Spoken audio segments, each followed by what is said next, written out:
Okay, I'm going to call this meeting to order for the Polk County Board of Commissioners for Wednesday, March 27th, 2024. Commissioner Gordon is excused.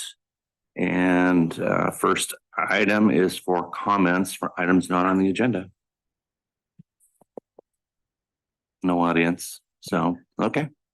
Next up is approval of the agenda. Also move. And I will second. All those in favor signify by saying aye. Aye. Aye. Passes. Approval of the minutes, March 20th. Also move. And I'll second that. All those in favor signify by saying aye. Aye. Aye. And approval of consent calendar. Also move. And I'll second. All those in favor signify by saying aye. Aye. Aye. All right. Emergency management update, Mr. Bender.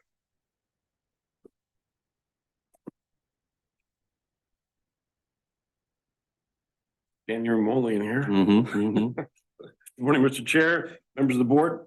This is an update on emergency management activities.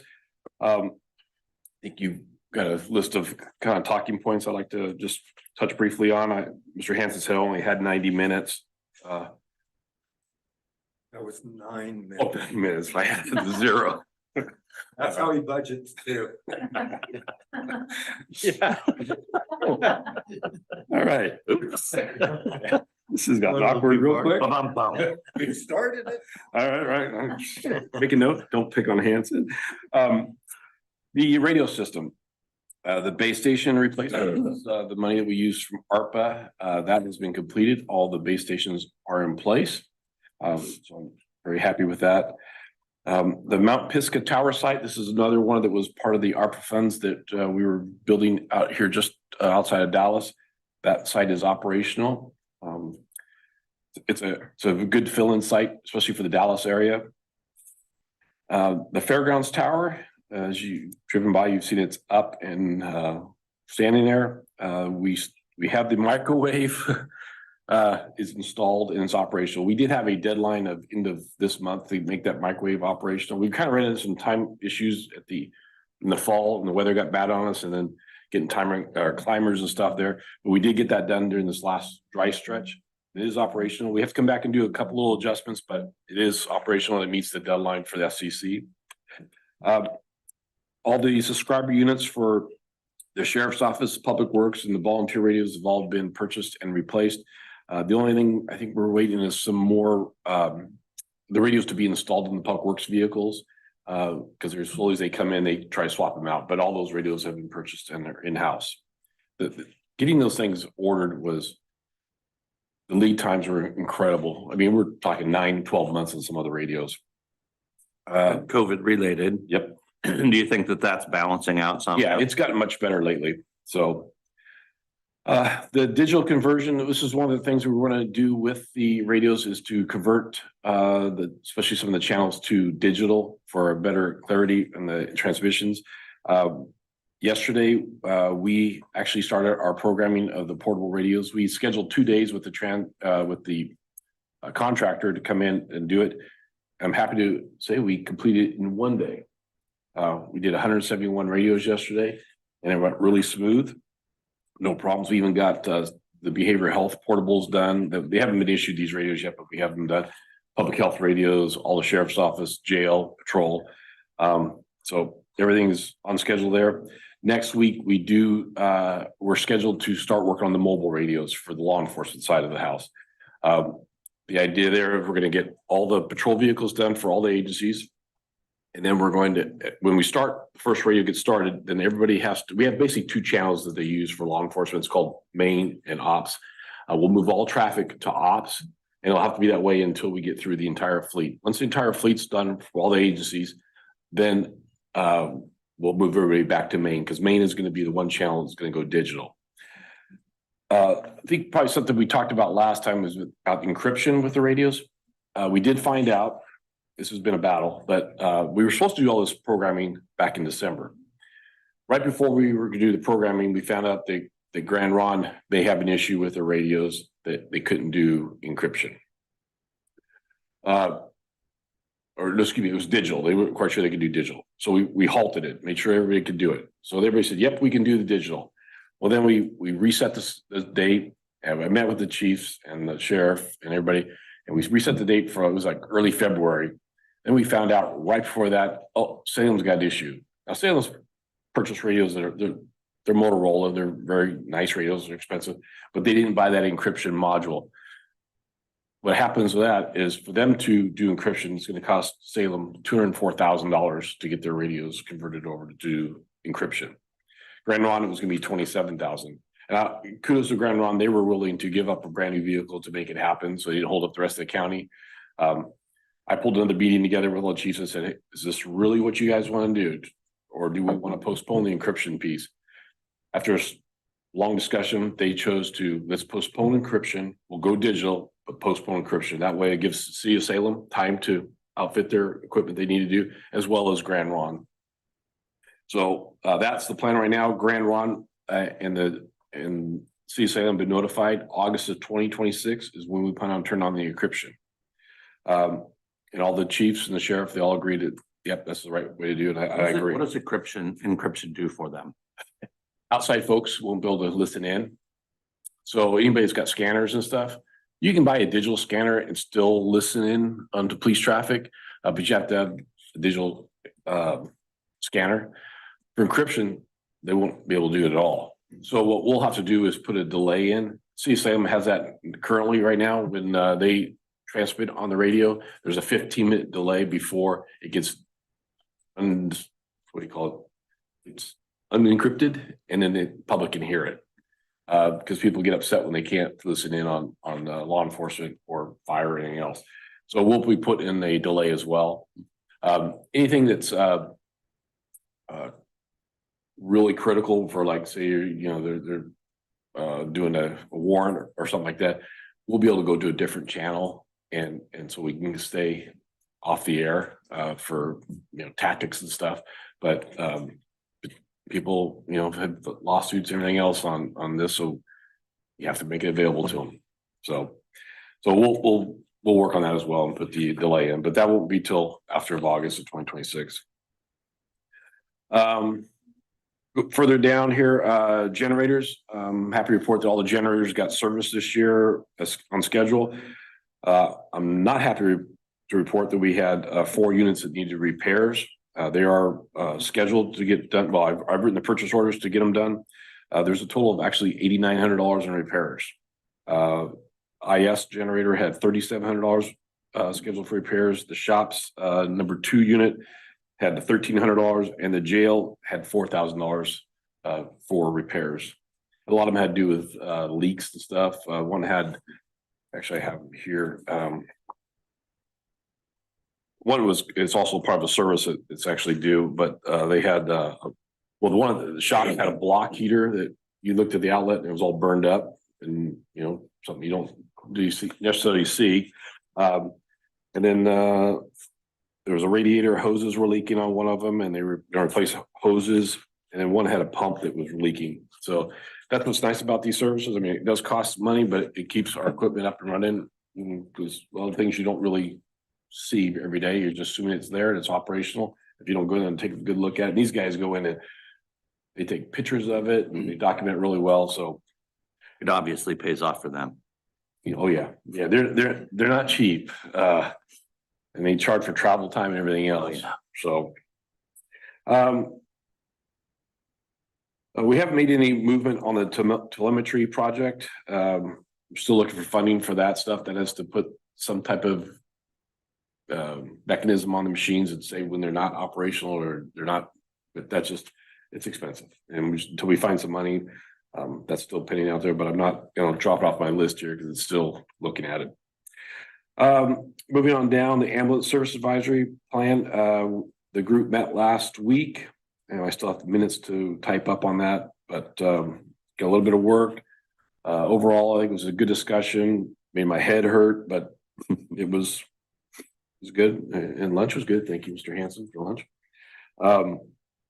Anyway, the group worked. It was over. We were there for over 2 hours, weren't we? About 2 hours and 15 minutes. Yeah. So we got almost to the end of it then, but I'm sure there'll still be several more meetings. The new assignment areas, they began on January 1st. For the most part, I think things are going well. we've had little bumps in the beginning about certain areas when lines got redrawn and stuff, and but I think that noise is, I haven't heard much recently, so I think things are quieting down there a little bit, but they're still jockeying a little bit, which is expected. The organ alert project, this is where we hired a contractor to come in and help with all the stuff that we need to do for organ alert. This is the kind of, it's, I'm not supposed to say reverse 911, but that's really what people call it, reverse 911 project. But anyway, I've hired a gal that's going to come in. She's she's probably one of the best in the state that understands that system. And she was available and she took on the project. And so Mr. Hansfield allowed me to hire her to help us get some of the requirements in place. I just didn't have the bandwidth to get it done. And nor do I understand this Everbridge system very well. It's very confusing. It does a lot of stuff. And it's something that I had Echo work on. And even she was getting frustrated because there's just a lot there. But part of this training that this gal's going to do, her part of her work plan is to come in here and actually train our first responders across the county on how to use it. Because I made it very clear to all these folks that I am not your button to push for 911. It's going to be your responsibility. If you have an issue, you need to be sending that thing out, not wait for Dean Bender to come into work or sit at home and try to craft a message and send out. You guys need to be proficient on how to do it. It's the tools there for you to use. And so she's going to be providing some training for these folks. The 2020 ice storm, believe it or not, that's still an open thing for emergency management and actually public works. This is on the Nesmith slide. I know they've gone out and got some, what do you call it? They go out and get a contractor to look at the scope of work and stuff for the project. And maybe, I don't know if Mr. Hans or Mr. Hawkins has any update on that, but I know it's work on it. It's just a slow process. It's going to be expensive. But I don't think there's an update. Yes. So is this to put riprap on the riverbank? That's what we're trying to figure out what the best We're route. trying to figure out the best design to protect the erosion that is encroaching. And who are the bureaucrats we're waiting on? Oh, well, I think it's some of it. State lands? No, I think it's some of it's on our side. We're just getting the contract together and get it out there for them to bid on. And then of course when things really start slowing down in the summer, because Public Works is very busy in the summer doing all their road stuff. And so things get kind of pushed into the fall. And I know Todd's working on it and I think he's got some bids on now and he has some questions on it. I can just tell you it's actively being worked on. So it's just a slow process. Then you go back to the state and the feds and then they have things they kick it back to you and you have to work on some more stuff. And the whole thing's just painful. Anytime you get the feds involved, it's painful. Part of it is also ownership of the actual Nesmith. Yes. Cemetery. Yeah. We can do just declare. That's why we're trying to get the answers, because we can do the bank work without anybody else having to be involved. But one of the conversations was about, is that the smarter way to go or relocating the cemetery? The problem with relocating the cemetery is no one knows who owns it. We know who owns it as far as documents and records. We don't believe those people are even around anymore. They're long gone. Yeah. So we have no great answers of what to do. And it's tax exempt, so Yeah. no one ever pursues true ownership. You don't foreclose on that. Yeah. Yeah. It should be called the perfect storm versus an ice storm. There's a lot of things. Yeah, I got lost on that. Just like I forgot how ice had anything to do with that, but now the cemetery part, yeah. Let's go revisit those old wounds. Yeah. Just got a memo this week on the emergency management program grant. There's been discussion on there's two pieces of this. The one's a funding formula, but the one I'm going to talk about first is the expected reduction in EMPG. They're telling us expected 10% reduction for the 24-25, but they said that most of that will be the bigger jurisdictions because they have more population to deal with. Everybody gets the same base allocation. It's a population base, so we will see reduction. I don't think we'll see 10%, but we should be seeing a reduction in that. But the funding formula is a team that I was on back in 2000, I'll say 12, 13, on how EMPG funding is distributed. It became this formula, and at that time, we were told we had to bring in the tribes as a partner on EMPG funding, so they are a piece of that. There was some pushback within the group, and also the cities, because cities were always trying to grab some of that money as well. And so that team I was on became the agreement that the population had to be at least 85,000 people before you can apply to receive EMPG funds. And then, of course, all the tribes were eligible for it as well. This only met the requirements. I remember standing up in that group saying, we got to have a mechanism, because as long as in those days, EMPG funding was fairly fat. I mean, money was going up constantly. I said, but we need to have a mechanism there when funding starts to drop. What are we going to do? Our last one in is first one out, so we could, because of the count in the law, the counties shall have a EMPG program and cities may. So finally, we're now looking at that formula. That formula has not changed for over 10 years. So now the formula team is, they put a new team together, and I was asked to be back on that team again as, I guess you sound like the old guy, but the historical guy that could talk about how things were done. And it's pretty lively group. Right now it's all remote meeting, but we are going to start trying to meet a couple times in person. And because I've been complaining about not meeting in person, because I think when you meet virtually, you don't get the feel of the room, you don't get people's emotions, and someone makes an idea and you got people rolling their eyes. You don't get to see that. So I think it's important for this group to get together and hash some stuff out. I will be pushing that we need to go back to look at removing people that aren't required. We need to go back to who shall have a program and who shall do certain things. And that all comes back to the counties. Counties across the state shall do it. And start looking at pulling these other ones off, because it's just going to hurt everybody. I mean, there's people on that committee that think every city should get some. Every city. And I think someone ran the numbers and it was like every entity then would only get like $3,000 or $4,000. It was just ridiculous. And but it all comes down to who's going to have to do stuff when things go bad. It's the counties. So that's an ongoing meeting. We're actually going to meet over at the preparedness conference before the conference starts. The group's going to get together and discuss there too. So more to come on that one. Please announce that the sandbagging machine has arrived. This is one of the grants that we wrote under Spire grant, and we were one of, I think, 3 in the state that have the sandbagging machine now. I'll be honest, I have not spent any time with it. I've seen it.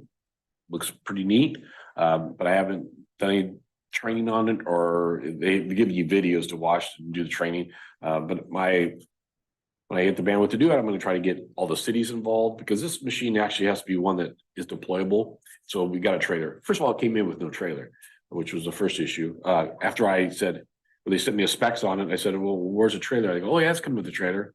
And it came in, didn't have a trailer. And I said, hey, ask about a trailer. So they actually sent the trailer out. But it's a machine that has to have a loader to load the sand on the top. And it's got 4 hoppers, all powered, and it's got augers in it. And people just put bags underneath it. They fill the bags, but it does, I don't know how many thousands per hour. So you could fill a lot of bags, but you got to have enough people there to do it. But again, it's one of those things, if the cities want to use it, they have to get trained on it, because when it gets deployed, it doesn't mean Dean Bender goes with the machine and fill sandbags for you. So our EOC audio system expansion, this was something that Mr. Hanson let me go after, I won't say it was last fall, summer, fall time. This is so we would be able to use the EOC for meetings, public meetings, and be able to record and things. I have enough microphones similar to what the BOC office has here. And so that project is progressing. We had an install date of last Friday, and then IT asked me to move it because Mark Overman needed to be here for that. And so we now have April 18th or something date. We're going to do all installation on that stuff. So it is getting done, and soon we'll have that ability out there as a backup to this room and everything else. So Dean, yes. on the 2024 winter storm IDA collection, Oh, I passed that one, didn't I? Yes. After that winter storm, we were asked, because several counties had quite a bit of damage, and so we were asked statewide to do an initial damage assessment. That's the IDA. Our initial damage assessment came up to only about $210,000. That's all the cities and the county. Our threshold to be part of that disaster declaration is like 400, I was like 420 or some change, and we just weren't close. But our numbers contribute to the overall numbers for the state, which helps the overall state get the federal declaration. But we did everything we were supposed to. We had everything done on time. Does that answer the question? Or I'm sorry, I passed that one. COOP, which is Continuity of Operations Planning. I wanted to just talk to you briefly about that. We had a system here at the county called BOLD Planning. This is something that goes back several years under a Homeland Security grant that was funded to do individual like department planning for disaster stuff. And it's basically like, what does your department need? If this building pancaked it down, what are you gonna need to get operational, get an external location? Everybody across the board was using BOLD Planning. It was a very easy tool to use. And it was paid with at a Homeland Security grant, which I sit on that committee as well. And we voted that money should come off the top because everybody benefits across the state. Well, the state got a mandate from the governor to do COOP planning at the state level, and they decided to look at a different program. They went to this BOC product, and I've been exposed to the training on it, and I was thoroughly upset with this product that they, as well as other emergency managers across the state. And so it's something we're stuck with right now. But I can tell you that a lot of emergency managers expressed their desire to go back to BOLD Planning, which is a much cheaper tool to use and a lot more user-friendly tool. I still need to talk to Mr. Hansen about the possibilities of just keeping contract with BOLD, because the cost to convert all of our stuff over to VOC's platform is going to be several $1,000s. Probably across the county, or probably, I'm guessing, probably $30,000-$40,000 for the people's time to sit there and input all their stuff again. Where BOLD is going to be just a few $1,000s a year as just access to the program. So I think it's more cost effective to stay BOLD than to spend all the time. It's not counting the training time for people to go sit in training classes, 8-hour training classes to learn how to even access the program. It is not user friendly. Even the state folks, even some of the state folks have actually gone away from it already, I'm told. So it's the state that decided to push that down our throats. So anyway, until then, I copied all of our BOLD stuff before they turned it off, but I have been in communication with a gal at BOLD, and she's going to work up some numbers for us to see if it's something. I mean, she wants to keep our business, and I know there's several other counties that are doing the same thing. It was built for the state, for a state level type planning, not for the county level. So, and BOLD it's easier to use, more user friendly, and intuitive too. Talking about Homeland Security grants, back 2022, our phase 3A and 3B were both completed. We got all those base stations. Those were along with the ARPA money that the board allocated for the radio projects. We also had some radios from these grants that we used towards that as well to keep the ARPA money down a little bit. Those projects are all done. The phase 2 multi-band for fires, they are slowly getting those radios rolled out. I believe they're all in, but they were waiting for the reprogramming template for the fire. Those guys are still, trying to figure out what they want to put in their templates. And so, and they're kind of, I think, also waiting for, as they bring new vehicles in, to have it installed, because it's kind of expensive to pull a radio out, put another one right. They'd just rather install a radio in a new vehicle, which makes sense. The Mount Pisgah generator site, or generator for that site, has been installed. That was also in the grant. The 2023 grant, also more multi-band radios. Those are in process. All been ordered. They're all actually sitting in boxes ready to be delivered. The fairgrounds comp shelter is the other part of that. It was actually an allocation grant and a competitive piece. We had 100 it was like $108,000 we were awarded. When we purchased the Eagle Crest building, it was $50,000. Now they're roughly $120,000 to $170,000. The exact same building. Cement slab buildings. So I'm looking at refurbished buildings because they look like they're brand new and they've just been refurbished. They've gone in and cleaned them all up, put new HVAC units on and stuff. And so those are in more of the $30,000 range. And I'm thinking that seems like a much better way to go. So we're looking at what options are out there for that. Another piece of this is the power to getting it from the fairgrounds building to this new concrete.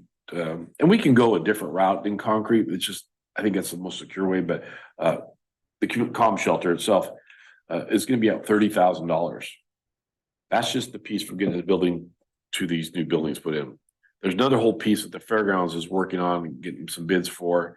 I need to talk to Mr. Hanson after this meeting. Is they're out of, what do you call it, breaker space or power or whatever. Power sucks at the paint building. Yeah, They need upgrades. I know that panel intimately. yeah, They have no room left for you. no. So we either got to figure bringing power in off a pole or we got to do something different. So I'm kind of holding pulling the trigger on buying any buildings because if I can't power it, it doesn't do a whole lot of good. So we got to figure something out, and I've got a little time on the grant, but I don't want to wait too long. So do we put the tower in that right there next to the building just for convenience of power? Power, and that's where the generator is installed. It just seems like I figured it'd be out in the parking lot in a corner by itself. Or you could kind of secure it from people and. But we had to get the power to it. It's all about the power. I mean, we want the reason that grant was written to begin with was to power the fairgrounds building in case of a disaster because they had no backup power there. So it kind of makes everything kind of towards the front there. Makes sense. 2022 Spire grant, like I mentioned, the sandbagging machine was awarded. We got a couple fuel trailers in the county now. Southwest Polk received one, and also the city of Dallas received one. And then the mobile generator went to the Grand Ronde Sanitation District. We did not submit, the county did not submit anything under the last 2023 Spire grant. There's the catch with the Spire grants, and the reason why I kind of neglected on submitting anything is you don't own the equipment. It belongs to the state. It's just issued to you. So like even the sandbagging machine, we have it here. If the state needs it, or it goes. It can be broken and then it comes back to us. Not necessarily we have to fix it. I mean, obviously whoever uses it needs to fix it, but we may not know it's broken. So I want to be real careful on what we apply for and stuff that they have there. I just don't see us having the need here in the county. Because they have like comms trailers that are very nice trailers. They got a lot of comm stuff in it, but you got to maintain that stuff. That stuff is not cheap. And I know what my budget looks like, and I'm thinking my budget says zero. It's going to have zero to, am I right on that one? Am I doing better now? Okay. All right. Let's see, moving on down to 2021. This just came out a couple weeks ago. It's a reallocation of funds that were reverted back across the state from counties and cities that didn't use all their money. There's about 90,000 statewide. Saturday I worked on Saturday and I wrote a project to get about $7,500. I don't know if I'll get awarded or not, but it all had to have a certain tie. Terrorism things to it. So I wrote one for reprogramming of radios because even though we did this reprogramming this week, there's gonna be another round of reprogramming to take certain things out of the radios that we don't want any longer in there. So we'll see if we can get anything. Doesn't hurt to ask. And I used a grant that I already had kind of written up. I just kind of modified it. So it was a good day. Didn't get bothered all day out there and knocked it out. So my wife is proofreading it as we speak because she's my proofreader. 2024 grant, it should be coming out soon now that the federal government signed their appropriations bill, the 1.2 trillion thing. But they are telling us that each of the grants should have a demonstrated nexus to achieving target capabilities to prevent, prepare, and protect against and preparing or responding to acts of terrorism. So we'll have to pull meetings together with all the chiefs and sheriffs and fire chiefs and stuff, talk about what kind of projects we want to write for. Again, I write projects that benefit Polk County. I've taken lead on some of the communication ones that actually are for the fire and police. But if they have an idea, it's really up to them to write that grant. I'm the funnel that goes through to put the package together for the state. I didn't write most of them, but other items of note, hazard mitigation plan. Ostwick Wiggins Group is the lead on this. It should be completed this year to get us back on track, because ours has actually expired, but it's they know about it and they're funding the rewrite. So you guys should be seeing that sometime this spring, summertime I believe it's coming to you guys. The EOP just needs to be republicated. It's not going for a rewrite or anything. It just has to, one of my requirements is to have the board authority to say, yep, it's still an active plan. So it's gonna be something that'll just be a letter coming to you and say, yes, we still have this plan, it's still active. And I have to update our communications plan. So all these changes we've done on communications, I've got to update our plans to reflect all the digital stuff that we're doing and encryption things. The encryption, I don't know if I mentioned this, the jail is going to go to encryption. We did some testing over there and they're going to go ahead and move forward with the encryption. Any of the agencies that don't have, like City of Salem or Grand Ronde, that don't have encryption capabilities, they'll be able to just call the phone or use the Sally port if they need to talk to the jail at all. But we felt it was important enough to go encrypted in the jail to limit information about custodies, how they're being transported in the jail or where people are at and stuff. Because right now, anybody outside can be listening in on what's going on in the jail. So we're going to go encryption on that. So, any questions for me? Just a curiosity about the fuel trailers. So, I assume that they're full, and I have no idea. you don't know if they have fuel in them. I have no idea, but hopefully they got fuel in them, they're full, because they'll get a lot of moisture in there sitting out. Right. Weather. I mean, to have these distributed to these organizations, isn't there some requirements for them to have them? I mean, the objective is to have clean, usable fuel in an emergency. Yeah. But there's no requirement for them to demonstrate that they're keeping it up or they're not letting fuel go sour. Well, I think they have, I know the generators, I think Dallas got a generator a few years ago on the Spire grant. I think they have to maintain it. I don't know if they have a checklist when they get these things. I know with the sandbagging machine, I didn't get any documentation with it. Zero, not even a manual on it. So that's all now videos and they download. That's the new thing everybody does is download your videos and manuals. So, but I don't know what the state has for those trailers. I know fuel just can't sit there either. It's got to be turned over, especially the stuff that's got the ethanol in it. You can't just let it sit there. And I don't know if they're putting diesel in it or they're putting gas in it or what. The county is not relying on using these. These are strictly meant for those agencies to back up their needs. We could borrow it if we want. I mean, I thought about, it depends on what they have in it and how long it's been sitting in it. I mean, I could use it for a remote tower site, during like the ice storm. I know we had staff, your staff go out and fill up some of the tanks here.